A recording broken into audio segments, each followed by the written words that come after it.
नमस्कार प्यारे विद्यार्थियों, आप लोगों का बहुत बहुत स्वागत है आपके अपने YouTube चैनल प्रेरणा स्टडी सेंटर पे। तो हम लोग आज से एक नया सेशन स्टार्ट करने वाले हैं। क्लास 10 वालों की मैथ टोटली यहाँ पे सॉल्व कराई जाएगी। तो क्लास 10 की जो मैथ थी पुरानी वाली, उसका सिलेबस जो था वो थोड़ा अलग था। जो इस बार नया सिलेबस आया है उसके हिसाब से बहुत सारी चीज़ें काट दी गई हैं। तो हमें बोर्ड को ध्यान में रखते हुए चीज़ों को पढ़ना है। तो इसलिए हम लोग फालतू की चीज़ें जो सिलेबस से हटाई जा चुकी हैं उनको ध्यान नहीं देंगे। तो हम लोग नए सिलेबस के हिसाब से पढ़ने वाले हैं, वो भी एनसीईआरटी बुक के हिसाब से। तो अब बात आती है कि अपना पहला चैप्टर है कौन सा। तो हमारा जो पहला चैप्टर है वो है हमारा वास्तविक संख्याएं। तो आइए फिर वीडियो को स्टार्ट करते हैं वास्तविक संख्याओं के साथ। तो यहाँ पे हम लोग हेडिंग डाल देते हैं वास्तविक संख्याएं।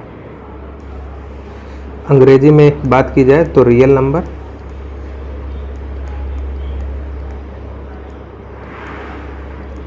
तो ये होता है वास्तविक संख्याएं। अब ये वास्तविक संख्याएं होती क्या हैं? तो देखिए, संख्याएं दो प्रकार की होती हैं, एक इमेजिनरी नंबर और एक वास्तविक संख्या यानी कि रियल नंबर, यानी कि एक काल्पनिक संख्या और एक वास्तविक संख्या। तो यहाँ पे हम लोग बात करते हैं पहली जो है, पहले तो सम्मिश्र संख्याएं होती हैं। सम्मिश्र संख्याएं दरअसल वास्तविक संख्या और जो काल्पनिक संख्या होती है उसी से मिलकर बनती है। तो यहाँ पे हम लोग बात करते हैं पहले वास्तविक संख्याएं। तो वास्तविक संख्याएं जो संख्या वास्तव में एग्जिस्ट करती है उसे हम लोग वास्तविक संख्याएं कहते हैं। तो वास्तविक संख्या की श्रेणी में अपने जो आ जाती हैं संख्याएं वो कौन कौन सी होती हैं? तो जितनी भी प्राकृतिक संख्याएं हैं, यानी कि जितनी भी नेचुरल नंबर n हैं, जितने भी होल नंबर हैं, जितने भी इंटीजर हैं, जितने भी रेशनल नंबर हैं और जितने इरेशनल नंबर हैं, वो सारे के सारे यहाँ पे आ जाते हैं। और बात करें अगर हम लोग दूसरे नंबर पे जो अपनी काल्पनिक संख्याएं होती हैं, तो दूसरे नंबर पे होती हैं काल्पनिक संख्याएं।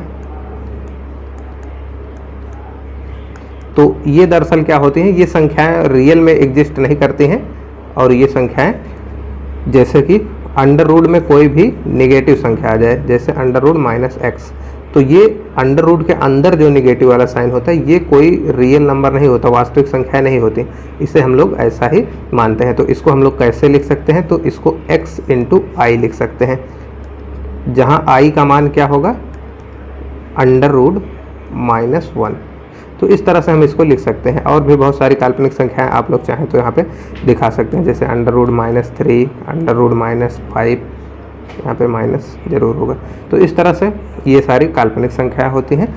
और ये ऊपर वाली जितनी भी हम लोग पढ़ते हैं नेचुरल नंबर, जैसा कि आप जानते हैं 1 2 3 ऐसा करके आता है। होल नंबर में यही 0 जुड़ जाता है और 1 2 3 ऐसा करके ये आ जाता है। और इंटीजर में 0 भी एक इंटीजर है, ये शून्य इंटीजर है, और इसमें माइनस इस तरफ पॉजिटिव सारे इंटीजर और इस तरफ नेगेटिव सारे इंटीजर, यानी पूर्ण संख्याएं, यानी कि इस तरफ -1 -2 -3 ऐसा अनंत तक, और इस तरफ इस तरफ +1 +2 +3 इस तरह से इनफाइनाइट तक। रेशनल नंबर यानी कि परमेय संख्याएं।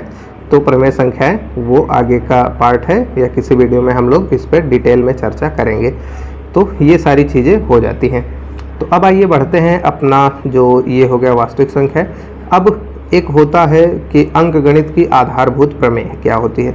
तो अंकगणित की आधारभूत प्रमेय को पढ़ने से पहले हम लोग एक टॉपिक करते हैं यहाँ पे। तो अब वो इम्पोर्टेंट पॉइंट क्या है? तो जब भी हम लोग भाग करते हैं तो कुछ एक ऐसे चिन्ह का प्रयोग करते हैं और यहाँ पे अपना लिखा जाता है भाज्य, और यहाँ पे लिखा जाता है भाजक, जिससे हम लोग भाग देंगे, और यहाँ जिसमें भाग देंगे। जब भाग देते हैं तो यहाँ पे प्राप्त होता है एक भागफल, और इस तरह से जब इसको हम लोग सॉल्व करते हैं तो यहाँ पे हमें प्राप्त होता है शेषफल। अब ये शेषफल जो है ये कुछ कंडीशन में तो 0 आता है और कुछ कंडीशन में ये 0 से बड़ा आता है। तो ये 0 से बड़ा आता है। तो अब जिस कंडीशन में तो 0 आ गया उसमें कोई मसला ही नहीं है, 0 हो गया, यानी कि पूरी तरह से वो संख्या विभाजित हो गई। लेकिन ये जो शेषफल जिस कंडीशन में 0 नहीं आया, तो उस कंडीशन में एक बात निकल कर आती है कि ये जो अपना शेषफल है, यानी कि जो अपना शेषफल है, ये हमेशा आपको ध्यान रखना है कि ये छोटा होगा। ये इस तरह ये शेषफल छोटा होगा हमेशा किससे? भाजक से। तो ये शेषफल हमेशा भाजक से छोटा होगा। इसको आप लोग बस इतनी सी पॉइंट थी, आप लोग इसे ध्यान में रखिएगा। अब जैसे एक उदाहरण से यहाँ पे समझते हैं। तो यहाँ पे जैसे मान के चलिए हम लोग लेते हैं 2/5 या 5/2। अब देखिए इसका अगर हम लोग भाग लगाएंगे तो 2 को यहाँ लिखना होगा, 5 को अंदर लिखेंगे हम लोग, तो कितनी बार जाएगा, तो एकदम नियरेस्ट वैल्यू तक, यानी कि ऐसी वैल्यू ले जो इससे छोटी हो जाए, यानी कि इनका और इनका गुणा करें। यहाँ पे जो कुछ भी आएगा उनका और इसका हम लोग गुणा करें, जो अपना भाजक है इसका, और यहाँ पे जो भागफल में आने वाला है इसका गुणा करें तो इससे छोटा रह जाए। तो यहाँ पे 2 बार अगर हम लोग ले जाते हैं तो इससे छोटा रह जाएगा। 1 बार भी ले जाएंगे तब भी छोटा रह जाएगा, लेकिन 2 बार ले जाएंगे तो बिल्कुल नज़दीक पहुँच जाएगा। और हमें ऐसा ही करना है, बिल्कुल नज़दीक पहुँचना है। अब 2 से ज़्यादा नहीं जा सकता था क्योंकि बड़ा हो जाता। तो यहाँ से अब इसका मल्टीप्लाई करके नीचे लिखते हैं। तो मल्टीप्लाई करने पे 4 आया, इसको घटाते हैं तो यहाँ से कितना आ गया, 1 जो है शेष आ गया। अब 1 शेष आ गया, या चाहे तो इसको पॉइंट में ऐसा करके हो सकता है शेष आगे ख़त्म हो जाए, ख़त्म ही हो जाएगा। तो अगर शेष की बात की जाए तो 1 शेष आया जो कि 2 से छोटा है।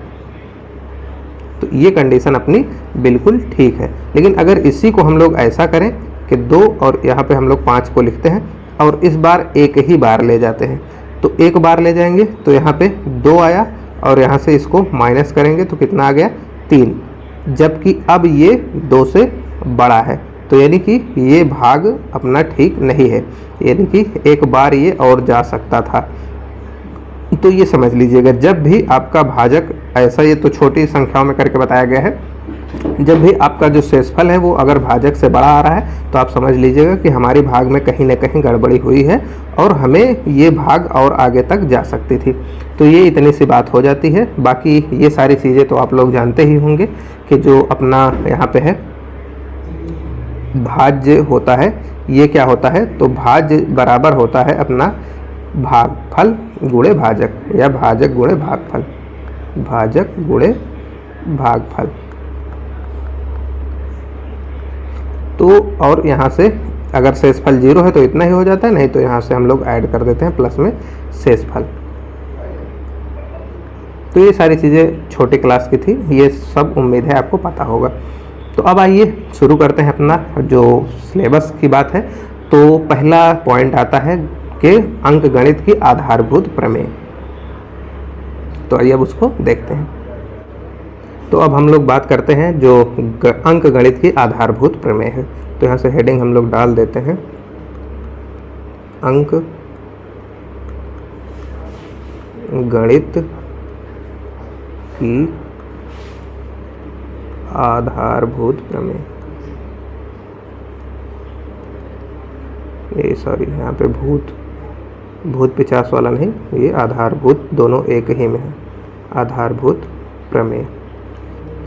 तो देखिए 2 चीज़ें होती हैं, एक प्रमेय होती है जिसे हम लोग सिद्ध कर सकते हैं और एक वैसे ही स्टेटमेंट होता है जिसे हम लोग सिद्ध नहीं कर सकते हैं, जिसे हम लोग अभिग्रहित कहते हैं। हिंदी में अभिग्रहित और अंग्रेजी में एक्जियोम कहते हैं। तो जो प्रमेय होती है उसे हम लोग सिद्ध कर सकते हैं। तो देखिए आइए इसको हम लोग सिद्ध करते हैं। तो अंकगणित की जो आधारभूत प्रमेय है वो कहती क्या है कि प्रत्येक भाज्य संख्या, तो अब यहाँ से एक वो टर्म निकल कर आता है भाज्य संख्या। तो पहले भाज्य और अभाज्य देख लेते हैं। तो देखिए भाज्य संख्याएं क्या होती हैं, तो यहाँ से भाज्य संख्या, तो अब ये भाज्य संख्या क्या होती है, तो ऐसी संख्याएं जिनका खंड करें, खंड अभी आपको आगे पता चलेगा, जिनका गुणन खंड करें या जिनका गुणन 2 से अधिक हो। तो यहाँ पे हम लोग लिख लेते हैं ऐसी संख्याएं जिनका गुणनखंड करने पर 2 से अधिक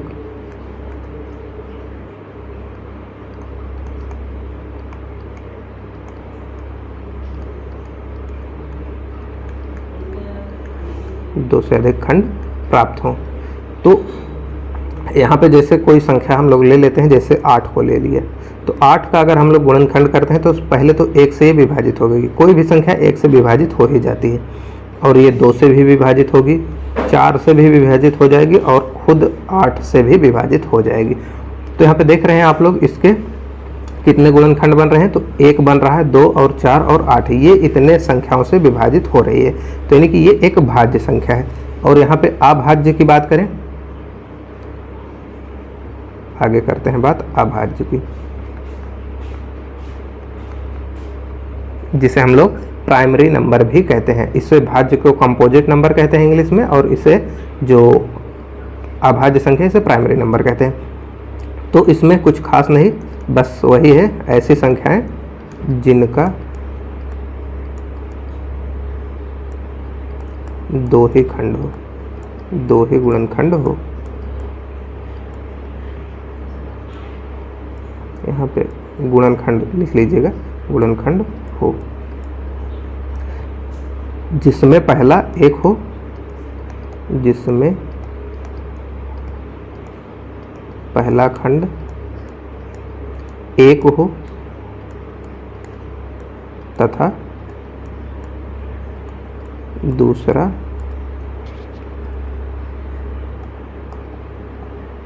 स्वयं वही संख्या।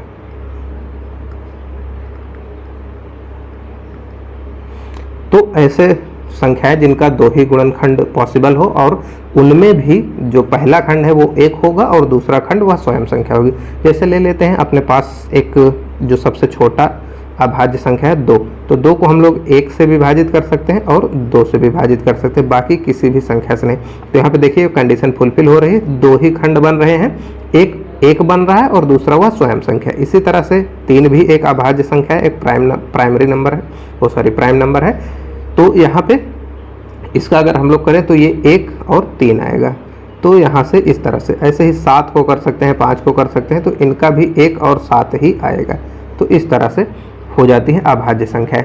तो यहाँ पे जो अंकगणित के आधारभूत प्रमेय है उसमें जो बात की गई है वो किस पे की गई है, भाज्य संख्याओं पे। तो कह रहा है कि प्रत्येक भाज्य संख्या अभाज्य संख्याओं के गुणनखंड के रूप में व्यक्त किया जा सकता है तथा यह गुणनखंड अभाज्य गुणनखंडों के आने वाले क्रम के बिना अद्वितीय होता है। तो आइए इसी बात को पहले लिखते हैं। तो ये रही अपनी अंकगणित के आधारभूत प्रमेय। लैंग्वेज से हो सकता है आपको बहुत ही कम समझ में आया हो, अगर समझ में आया तो अच्छी बात है, नहीं भी समझ में आया तो कोई टेंशन लेने की बात नहीं है, अपन लोग इसीलिए दुकान खोल के बैठे हैं आपको समझाने के लिए।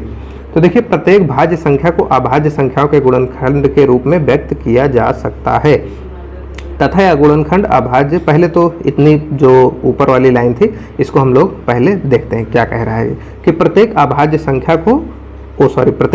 संख्या को एक अभाज्य संख्याओं के गुणनखंड के रूप में व्यक्त किया जा सकता है। तो अभी अभी हमने देखा कि 8 जो है वो एक भाज्य संख्या है, तो इसको हम लोग गुणनखंड के रूप में व्यक्त कर सकते हैं, किसके, अभाज्य संख्याओं के। तो जो ये इसका अगर हम लोग गुणनखंड निकालें, थोड़ी देर के लिए आप लोग पेशेंस रखिए, गुणनखंड कैसे निकाला जाता है अभी हम बता रहे हैं। तो अगर इसको हम लोग गुणनखंड निकालें तो 2 × 2 × 2 आएगा। तो ये देखिए अभाज्य संख्याओं के गुणनखंड के रूप में इसे व्यक्त कर दिया गया। लेकिन इसमें जो अगली पंक्ति कह रही है कि तथा यह गुणनखंड अभाज्य गुणनखंडों के आने वाले क्रम के बिना अद्वितीय होता है। यानी कि अगर इस क्रम पे हम लोग ध्यान न दें, जो बार बार रिपीट हो रहा है, इसको अगर हम लोग ध्यान न दें तो सभी संख्याओं का जो ये एक पैटर्न बनता है वो सभी संख्याओं का अलग अलग होता है। जैसे 8 का क्या बना, तो 2 की पावर 3 बना। इसी तरह से और भी संख्याएं ली जा सकती हैं आप लोग, जैसे ले सकते हैं यहाँ पे 6 ले लीजिए, तो इसका 2 × 3 बनता है। तो इसी तरह से ये सभी का अलग अलग होता है। तो ये कहना चाहती है ये प्रमेय। लेकिन अब ये गुणनखंड निकाला कैसे जाता है, तो आइए अब इस पे हम लोग डिटेल में चर्चा करते हैं। यही मेन पॉइंट है अपनी जो इस चैप्टर का। तो गुणनखंड निकाला कैसे जाता है और LCM HCF, बस यही इतना। पहला अगर आपको एक्सरसाइज सॉल्व करनी है तो इतनी ही चीज़ें आपको आनी चाहिए। तो आइए देखते हैं इसको हटा के फिर। तो अब हम लोग यहाँ पे हेडिंग डाल देते हैं गुणनखंड।